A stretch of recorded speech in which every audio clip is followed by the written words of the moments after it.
마태복음 15장 21절에서 28절 말씀을 함께 봉독하시겠습니다.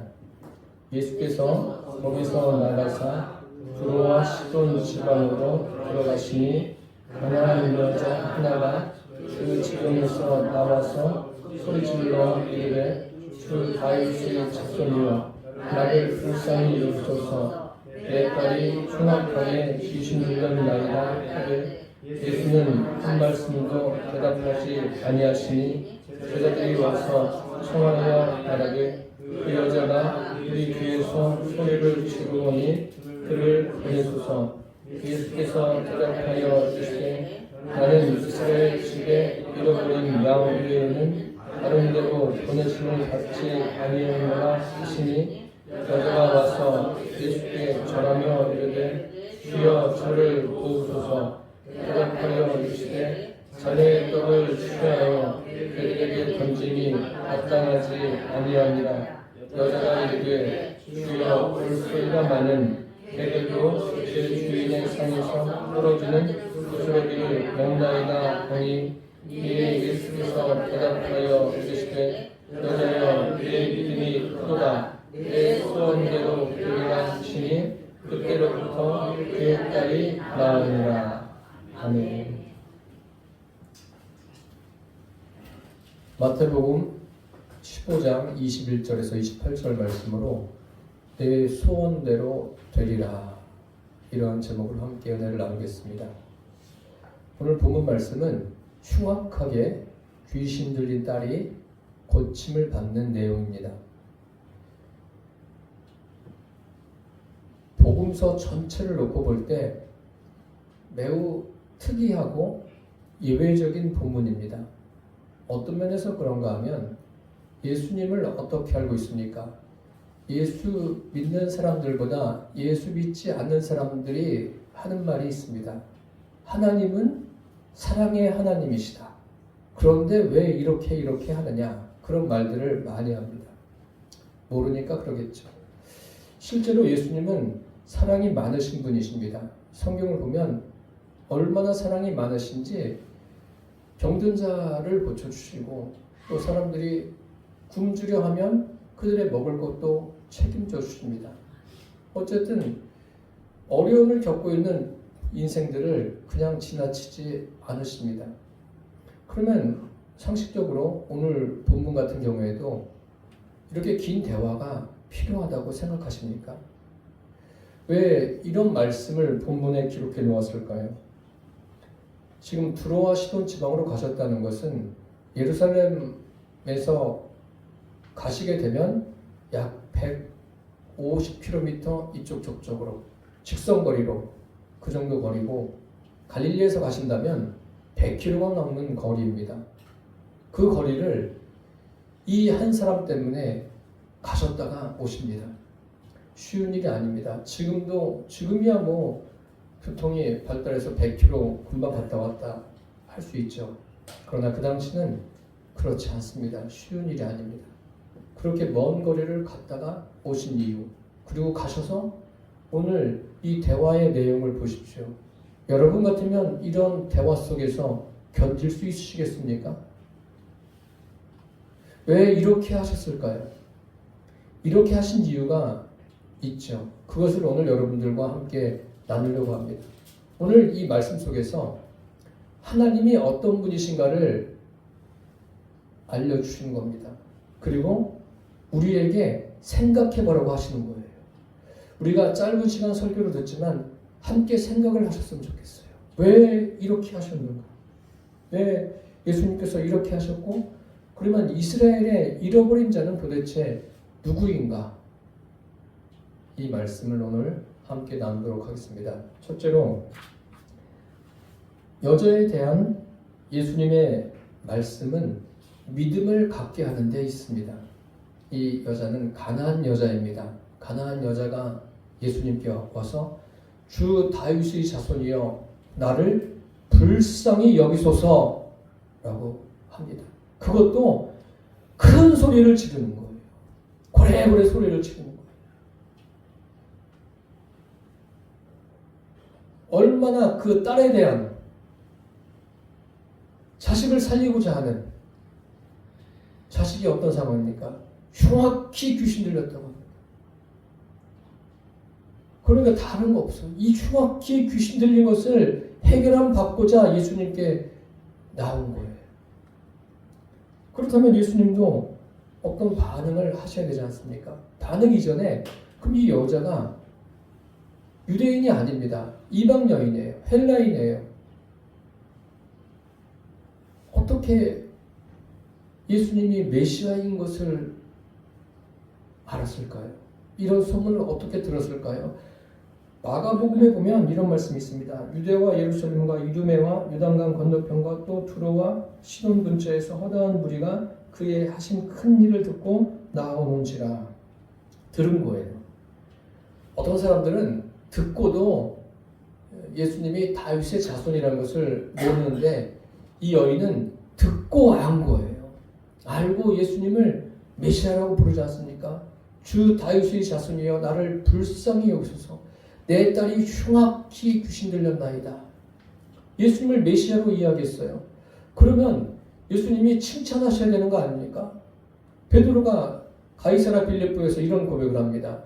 너희는 나를 누구라 하느냐? 그럴 때 베드로가 뭐라고 말합니까? 주는 그리스도시요 살아계신 하나님의 아들이십니다. 그렇게 이야기하니까 예수님께서 바요나 시모나 내가 복이 있도다. 이를 내게 알게 하는 혈육이 아니요 하늘에 계신 내 아버지시니라. 베드로를 칭찬하셔요. 하나님의 역사하심으로 내가 나를 누구인지 명확하게 지금 고백하고 있구나. 그렇게 말씀하시지 않습니까? 그러면 이 여인이 뭐라고 그랬어요? 지금 주 다윗의 자손이요. 그랬으면 야 내가 나를 메시아로 제대로 알고 있구나. 그것을 알게 하시는 이는 하늘에 계신 내 아버지시다. 이렇게 말씀하셔야 맞지 않습니까? 어떻게 반응하시죠? 성경에 보니까 아무 대답도 없어요. 그 대답 없으셨다는 것도 성경에 기록해 놓았어요. 도대체 이게 무슨 말입니까? 지금 이 여인은 딸 때문에 애가 타가지고 예수님을 찾아왔는데 예수님은 반응이 없으세요. 그러니까 제자들도 그 여인이 주 다윗의 자손이요 한 번만 하고 마른 게 아니에요. 계속 하는 거예요. 그러니까 주님 저기 보십시오. 저 여자가 계속 뒤에서 소리 지르는데 그를 보내십시오. 오히려 제자들이 그렇게 이야기합니다. 참 이상하지 않습니까? 사랑이 많으신 예수님께서 그러면서 예수님이 하시는 말씀이 뭡니까? 나는 이스라엘 집에 잃어버린 양 외에는 보냄을 받지 않았다. 그러자 이번에는 이 여자가 와서 엎드립니다. 예수님께 엎드려서 주여 나를 도와주소서. 이 정도 됐으면 처음엔 외면하셨다 하더라도 또 와서 엎드려요. 엎드립니다. 엎드려서 주여 나를 도와주소서. 이렇게 했으면 그래 이제 그만 일어나라. 백부장도 나와서 엎드렸을 때 예수님이 뭐라 그래요? 말씀하시지 않습니까? 내 믿은 대로 되라고. 그런데 예수님이 주여 나를 도와달라는 사람에게 뭐라고 말하죠? 어떻게 말합니까? 자녀들의 떡을 취하여 개들에게 주는 것이 마땅하지 않다. 아니 이런 모욕적인 말이 어디 있겠습니까? 한번 입장을 바꿔놓고 생각해 보세요. 성경을 읽으실 때 내가 이 입장이면 어떻겠습니까? 떡을 개들에게 던진다. 뭐 요즘에는 애완용 동물을 많이들 키우는데 먹을 거 개한테 던집니까? 아니 극진히 그냥 갖다 주지 않습니까? 그냥 밥그릇에다가 그것도 잘 먹을 수 있게. 그런데 예수님은 표현이 자녀의 떡을 취하여 개들에게 던지는 것이 마땅치 않다. 인격적인 모독입니다. 예수님께서 왜 이렇게 하실까요? 왜 이렇게 하시는 겁니까? 여러분 이해가 되십니까?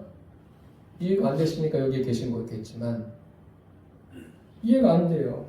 그런데 이게 뭐냐면요. 예수님께서 이런 과정을 통해서 이 여인의 믿음을 부각시키는 거예요. 그리고 독자들로 하여금 자기의 믿음을 점검하게 하시는 겁니다. 그러니까 지금 이 시간이 이 여자의 믿음이 어떤 믿음이고 나는 어떤 믿음을 가지고 있는가 점검해보는 시간이 되기를 바랍니다. 여자는 흉악히 귀신 들린 딸을 위해서 왔습니다. 그 육신의 병보다 이 정신적인 질환, 귀신 들었으니까 이거 뭐 제어가 안 되지 않습니까? 뭐 통제가 안 되는 거예요. 엄마가 어떻게 할 수 있는 게 아닙니다. 그런데 이렇게 소리 지르면서 주님께 도움을 구하고 엎드리면서 주님 앞에 도움을 구하는데 예수님은 반응이 시원찮아요. 시원찮은 게 아니라 반응이 그 여인의 마음을 찌르는 말을 해요. 우리가 흔히들 말하죠. 상처받았다. 상처 주는 말을 합니다. 이 정도 됐으면 그냥 자리를 털고 돌아갈 법도 하지 않습니까? 그런데 여인이 뭐라고 말하죠? 주여, 옳습니다. 개들도 자기 주인의 상에서 떨어지는 부스러기를 먹습니다.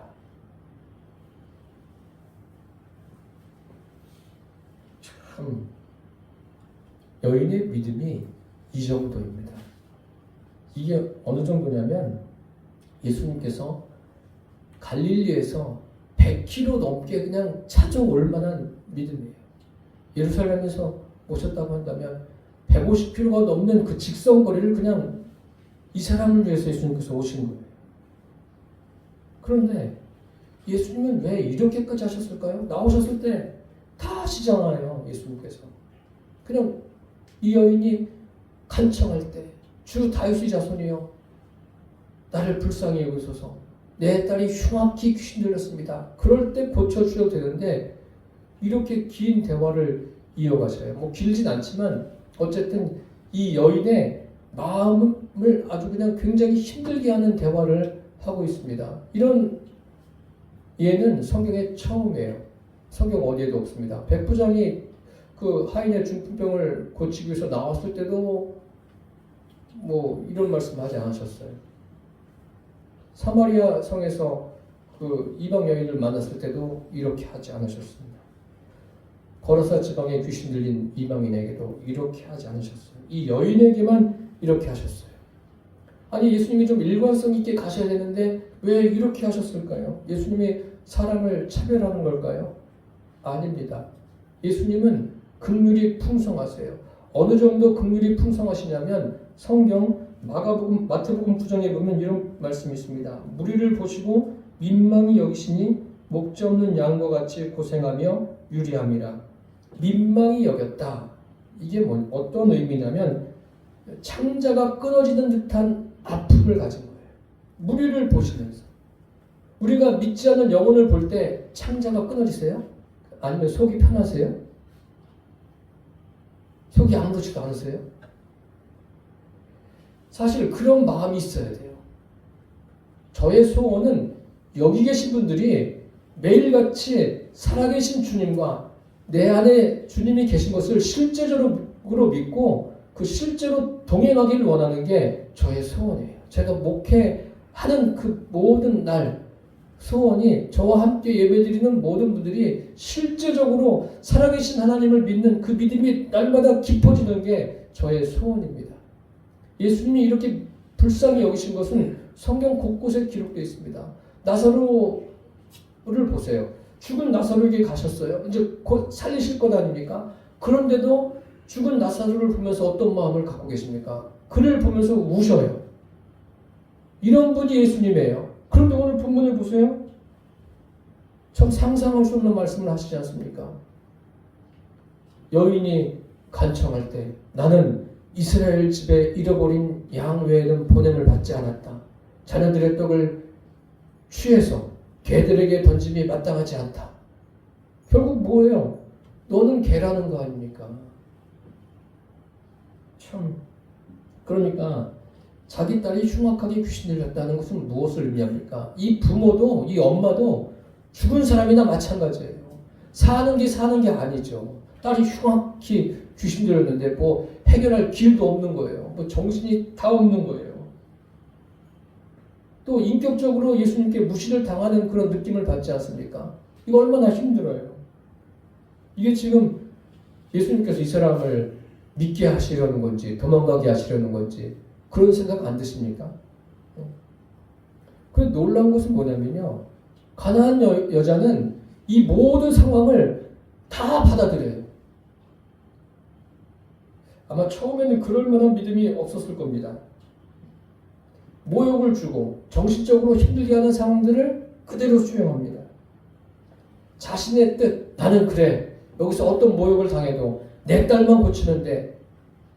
이것 때문에 이를 악물고 참았을까요? 인내라는 것은요, 이를 악물고 참는 게 아니에요. 성령의 역사하심으로 감당되어지는 거지, 내가 인생에 살아온 경험으로, 지식으로, 아, 그래, 내가 저런 어려움도 겪었는데, 이까짓 것 못 이겨내랴. 이런 식으로 참는 게 인내가 아닌 거예요. 인내는 주님 안에서 주님이 공급하시는 힘으로, 성령의 능력으로 참아지는 거예요. 그게 인내인 겁니다. 이 여자가 얼마나 힘들었겠어요. 그러니까 이 여자도 육신적으로는 살아있지만 죽은 것과 마찬가지예요. 그런데 예수님께서 이렇게 말씀하시면서 자기의 심령도 죽은 자가 되는 거예요. 자기의 심령도. 예수님은 어디에 관심이 있다고 했습니까? 이 사람의 심령에 관심이 있는 거예요. 이 사람의 마음에 관심이 있는 거예요. 반대로 바리새인과 서기관들은 어디에 관심이 있습니까? 어떤 유대인의 전통이라든지 또 외적인 거 이외에는 관심이 없어요. 참 이 성경이 놀라운 게 오늘 우리가 21절부터 28절까지 읽었는데 집에 가서 1절부터 20절까지 읽어보십시오. 바리새인들이 무엇을 가지고 따지는가 하면 제자들이 손 안 씻은 거, 장로들의 유전을 범했다고 이야기해요. 예수님이 결론적으로 뭐라고 말씀하십니까? 입으로 들어가는 게 더러운 게 아니라 입에서 나오는 게 더러운 거다. 입에서 나오는 것은 어디서 나온다고요? 마음에서. 결론적으로 말씀하신 후에 이제 오늘 이 본문을 말씀하십니다. 예수님의 관심사는 우리의 심령에 있어요. 지금 이 여인의 심령이 깨어지는 거예요. 물론 이 여인의 그 마음도 참 괴로웠겠죠. 뒤치락 자녀 때문에 저걸 어떻게 할까. 그러다가 예수님을 만나면서 그 심령까지 깨어진 거예요. 다시 말씀드리면 심령이 어떻게 된 거예요? 심령이 가난한 자가 된 거예요. 지금 그런 상황이에요. 예수님께서 육체적으로 가난해진 이 여인에게 심령의 가난해짐까지도 채워주시는 거예요. 이 대화를 통해서. 심령까지 완전히 깨어진 거예요. 다시 말씀드리면 예수님께 나와서 자기를 포기하고 자기를 부인하는 사람이 된 거예요. 얼마나 멋있습니까 이게. 바로 이 사람이 어떤 사람이냐면 성경에 기록된 탕자와 같은 사람이에요. 수가성의 우물가에 있는 여인과 같은 사람이에요. 부자와 나사로에서 나사로와 같은 사람이에요. 나사로가 어떤 사람입니까? 성경적 표현으로는 개만도 못한 사람이에요. 참. 그런데 걔가 그 헌데를 핥고 있지 않습니까? 그런데 자기를 부인하는. 어쨌든 이 여인이 예수님께 나와서 예수님을 만납니다. 육적으로 만나는 거 말고요. 그게 중요한 게 아닙니다. 이 여인은 육적으로 예수님을 만나고 이제 예수님의 말씀을 통해서 자기 심령이 깨어져서 예수님을 영적으로 만납니다. 예수님은 그것을 원하신 거예요. 아주 냉혹한 표현을 하고 계시지 않습니까? 그 이유는 다른 데 있지 않습니다. 이 여인과 영적으로 만나려고 하시기 위해서 이와 같은 대화를 이어가셨습니다.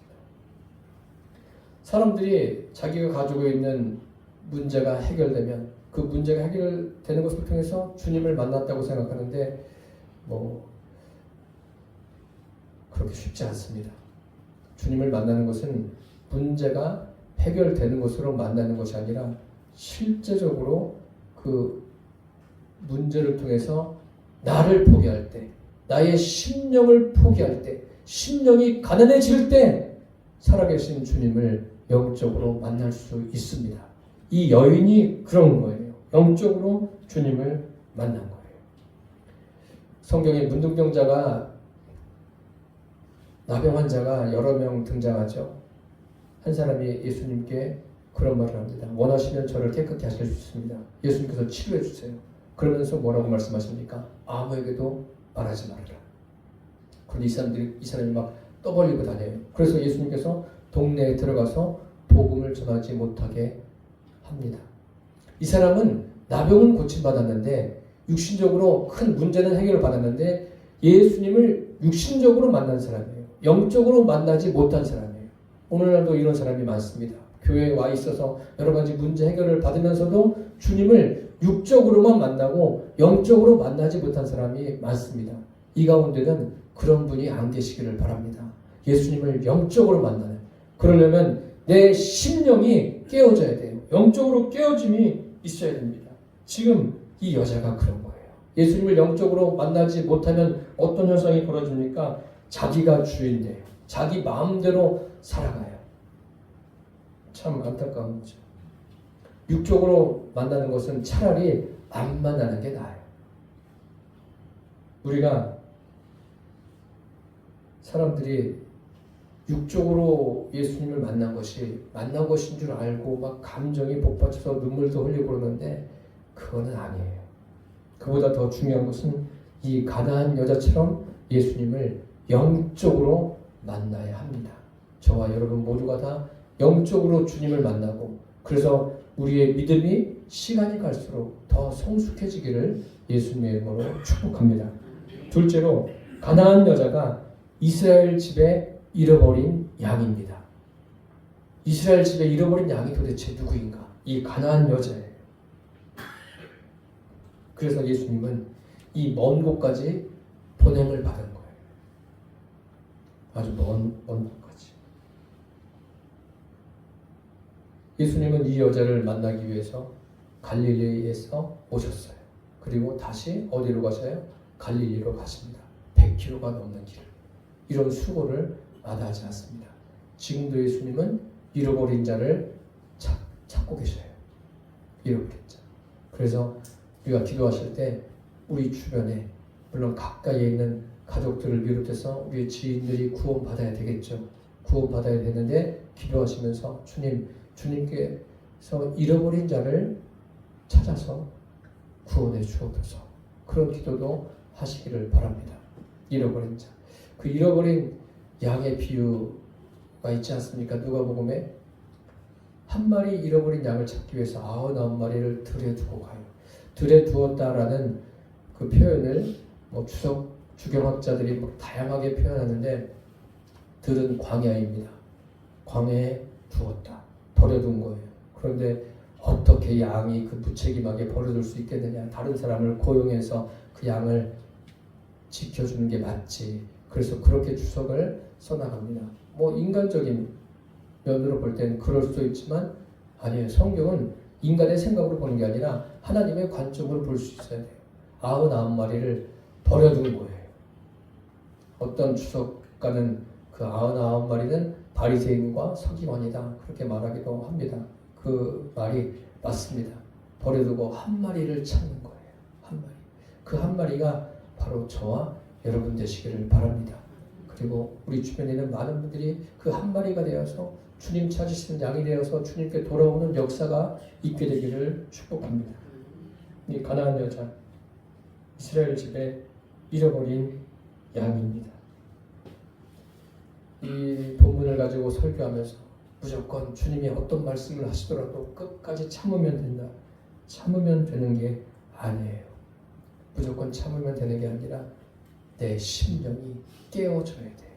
깨어져야 주님께 나오고 주님을 만날 수가 있습니다. 이 가나안 여자의 믿음이 바로 그런 믿음이고, 그래서 예수님께서 이스라엘 집에 잃어버린 양이다 라고 말씀하시는 겁니다. 끝으로 가나안 여자에게 내 믿음이 크다고 하십니다. 생각해 보십시오. 이 여자에게 내 믿음이 크도다, 내 소원대로 되리라. 믿음이 큰 믿음 갖는 거 다 좋아하지 않습니까? 예? 우리의 소원대로 되는 거 좋아하지 않습니까? 그러면 이 여인의 믿음이 큰 게 뭐가 큰 거예요?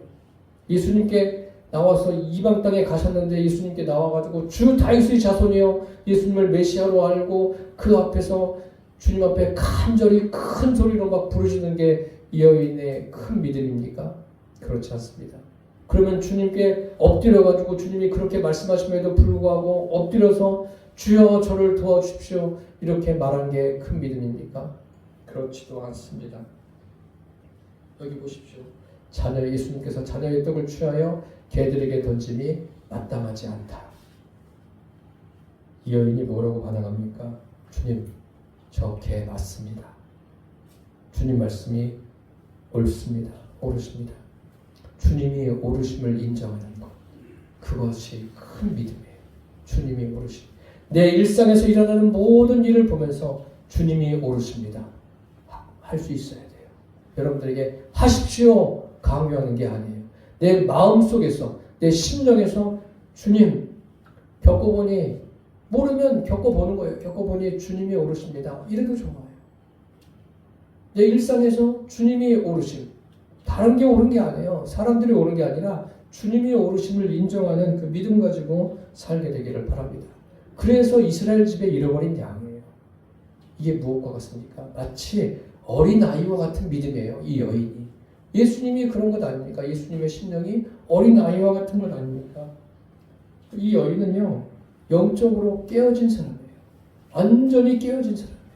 완전히 자기 자신을 포기한 사람이에요. 주님 앞에 우리가 그렇게 되기를 바랍니다. 나를 완전히 포기한 사람. 이게 지금 설교를 들을 때는 영적으로 깨어지고 나를 포기해야 되는구나. 설교 들을 때는 머리에서 왔다 갔다 하는데 이 예배를 마치고 그냥 돌아가시면 여기 있는 게 다 없어져요. 그러면 안 돼요. 영적으로 깨어져야 돼요. 매일 저도 마찬가지예요. 제가 설교한다고 여러분들에게 이렇게 하십시오가 아니에요. 제 이야기를 여러분들에게 하는 거예요. 저도 매일같이 박살이 나야 되는 거예요. 영적으로 깨어져야지 주님과 더 깊어지고 이 말씀을 제대로 알 수 있는 거예요. 한번 물어보십시오. 나 자신에게. 나는 내 심령은 정말 주님 앞에서 깨어진 심령인가? 물어보십시오. 주님은 그것을 원하십니다. 오늘 이 본문은 사실 상식적으로는 도저히 이해가 안 되는 말씀이에요. 여러분 이거 이해가 되십니까 사실? 설교를 지금 이제 어느 정도 들어서 그렇구나 아시겠지만 여러분들이 읽으실 때 이해가 되세요? 이해가 되면 참 대단한 분이에요. 이 여인이 지금 무엇과 같냐면요. 누가복음 5장에 베드로가 밤이 맞도록 수고했는데 아무것도 얻지 못했어요. 예수님께서 깊은 데로 가서 그물을 내려 고기를 잡으라 하시지 않습니까? 고기를 잡습니다. 그러면 어디에 관심을 가져야 돼요? 고기에 관심을 가져야 되지 않습니까? 거기에 관심이 없어요. 어디에 관심이 있는 거예요? 그 앞에 계신 주님과 자기 자신에게 관심이 있는 거예요.